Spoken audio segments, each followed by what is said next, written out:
Hey, what's going on, everyone? This is Mitch. Good Friday morning to you all. Hope you guys are having a fantastic start to your Friday.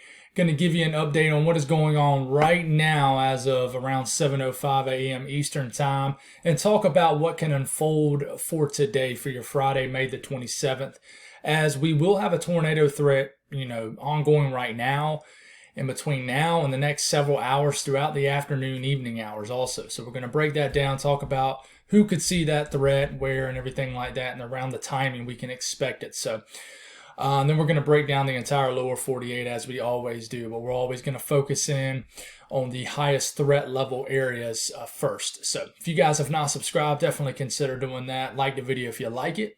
Appreciate the support. I really do. If you guys got anything that I can pray about, please put it in the comments below. It gives me an opportunity to pray over it, and it gives others an opportunity to do so too. So let's get rocking and rolling on this Friday morning. Let's talk about what's going on. So we'll talk about this briefly. I show this at the beginning of all my morning videos, really all my videos now. A viewer made a suggestion to show it, and honestly, I tried it, and I've loved it ever since. But you see this swirl? That is our upper trough swinging through. What's happening is, like I've mentioned, it's pulling a lot of low-level moisture at the surface, and it's yanking it up across the eastern U.S. Now, you see these darker colors right into here. That is drier air, more stable air moving in. So, I'm not saying nothing can develop in this area because it could, but chances are much lower. The dynamics in place are lacking after this main area goes through. And you can actually see the stout cutoff this morning where you basically have the more white tinted colors. That's basically where there's just more moisture content in the air. It's just more humid basically. And you can see these bubbles bubble up in cumulus clouds popping off right here. That's convection that is popping off in response to all this low level moisture getting yanked from the south, and that'll be the case today. So let's talk about what is going on. Nothing has increased. We still have a slight risk ongoing right now, stretching from the eastern Carolinas all the way through eastern Virginia, the Maryland, areas of Delaware, pretty much almost the entire state of New Jersey, almost includes New York City, and a pretty large portion of southeast PA, and then even a small section of far eastern West Virginia. So we need to watch out today. And really what we really need to be mindful of today is the tornado threat. There's a 5% risk of a tornado in 25 miles at any given point in this brown area. This includes big cities like Raleigh, Washington, D.C., Baltimore, and Philadelphia. Then you got the 2% risk also. Now I will mention, if we look at this and what's going on right now, let me see if I can make this come through. This is ongoing right now in the Carolinas, for example. Now, I don't have the model up, the radar up for Virginia or anything like that. There's also a tornado warning. That's what I'm saying is, you got an ongoing, not only a tornado risk, but a flood risk also. This is such a slow-moving upper low that a lot of this rain is kind of reforming and going over the same areas. But I will mention, there is a chance for more storms to fire up in this region today. So I'm not going to sit here and say after this main line of storms goes through, that is it.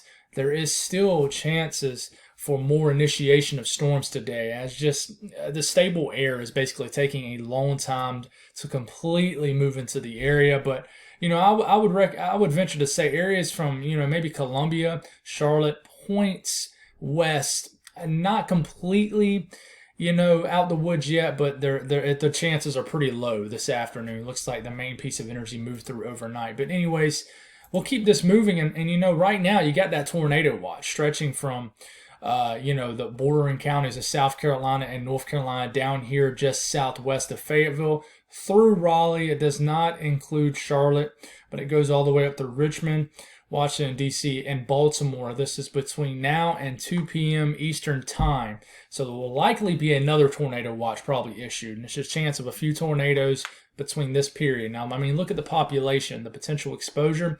It's nearing 16 million people. So it tells you right there, this is a higher populated area than what we've probably seen the last several days. So we need to watch out. So let's take a look at the Carolinas and Virginia, how this can unfold today. Well, like I said, ongoing, you have storms going off right now that's posing a tornado threat. But as we're going through the next couple hours, to make sure this goes in 1 hour intervals, as this is going through the next couple hours, you will still have an ongoing tornado threat. We're still in about the early to mid morning hours here in areas of eastern North Carolina, eastern Virginia. We'll keep this rolling here. We're getting into about mid-morning, closing in on around the noon lunchtime period. And I think some nasty storms will be moving just east of Raleigh at this point. Myrtle Beach, you guys will see some nasty storms here in the next hour or two. And then this will continue to move forward. And I think Washington, D.C., for example, right around 11 a.m. lunchtime, you guys could be under the gun for maybe a tornado risk, but definitely at least some strong to severe storms will be moving through the area. This will be kind of a multicellular line, if you will, kind of a broken up line of individual kinks in this line, meaning you could have individual areas of embedded rotation. So watch out, Richmond. As we're getting to around lunchtime, we'll continue to move this forward here. You notice as I'm moving this forward, you have convection refiring up down here. That stable air mass has not completely moved in yet. So you still have some ingredients down here, regardless of what the water vapor just showed, for some storms to refire up down here, as you have basically the atmosphere that's able to destabilize again. Therefore, storms can refire down here. There's still ingredients for severe weather, but keep your eyes on this for a few more seconds here. These storms will continue to move through Washington, D.C. We're starting to get into around the 1, maybe 2 p.m. time frame. These are still raging on through areas of eastern North Carolina, southeast Virginia, starting to move into the Delmarva area and knocking on the door of Delaware as you're getting into about early to mid-afternoon. At the same time, I'll back this up an hour. You're getting more storms firing up in this area. These storms will have a little bit different of an environment aloft to be dealing with, as I think a little bit more dry air will be working in, probably in the upper levels of the atmosphere as basically that upper trough moves through. So these I really think could pose a damaging wind threat a little bit later today. So watch out, Raleigh, mid to later this afternoon, even though you'll have storms moving through right now or in the next hour or so.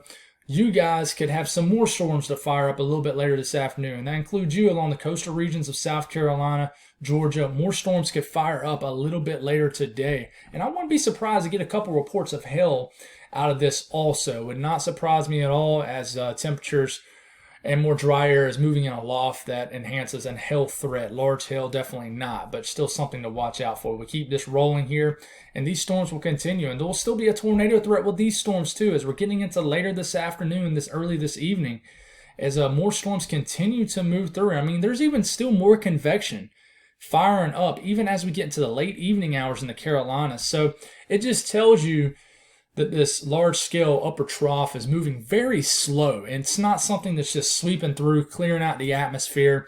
You got one area of showers and storms, and that's it. You're going to have multiple areas of storms moving through. So we'll look up here, look a little bit further north. Like I said, same kind of deal. We've already kind of talked about Washington, D.C., but this is showing areas a little bit further north. You guys, as we're starting to get to about the midday, watch out southeast PA, eastern PA.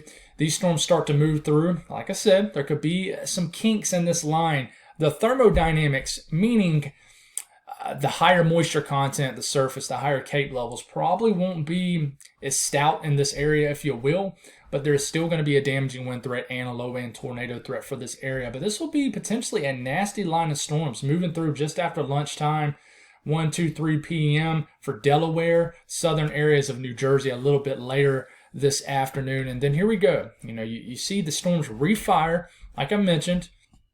And let's see why this isn't moving forward here. Okay. And you see the storms continue to refire. So Washington, D.C., even though you're about to see some storms here within the hour or 2 or 3 hours, you'll have more that fires up a little bit later. Like I said, the environment aloft, meaning in the upper levels of the atmosphere above our heads, will be a little different. So I would not be surprised if we get some reports of some big-time gusty winds with these lines of storms as steep lapse rates, meaning temperatures that cool rapidly aloft as it increases in height in the atmosphere, tends to enhance the damaging wind threat, and hail threat, and also a tornado threat. Normally, steep lapse rates increases the severe weather threat as a whole. So it's just something you need to watch out for. And you really watch out for this, how much, and this is interesting if you are interested in this. Most people just want the cut and dry information, but it'll be interesting in the coming hours as instability is building ahead of this first line. So, probably in the next hour or two, you'll have CAPE values at the surface reaching above 1,000 joules per kilogram. Like around Washington, D.C., the Delmarva area in general. They will build quickly in eastern North Carolina ahead of this first line. But then this clears out. The atmosphere stabilizes temporarily. How much instability rebuilds ahead of this other area of showers and storms that develop here in West Virginia and Virginia, and even down in the Carolinas, to see how much instability can you get to develop way down here also. In the eastern South Carolina and southeast Georgia, could more storms refire and really take advantage of this environment? I think they could. Honestly, I think the biggest tornado threat is probably for later this morning into early this afternoon, but I think there will also be a low-end tornado threat later this afternoon too, maybe early this evening. But more storms are going to refire.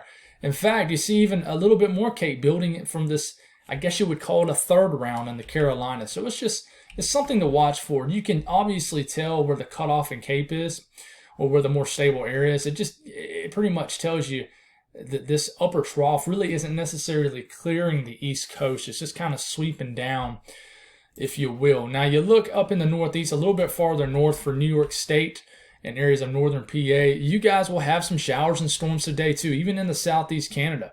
Now the severe threat with this will probably be a little bit lessened due to just not a great overlapping of dynamics up here.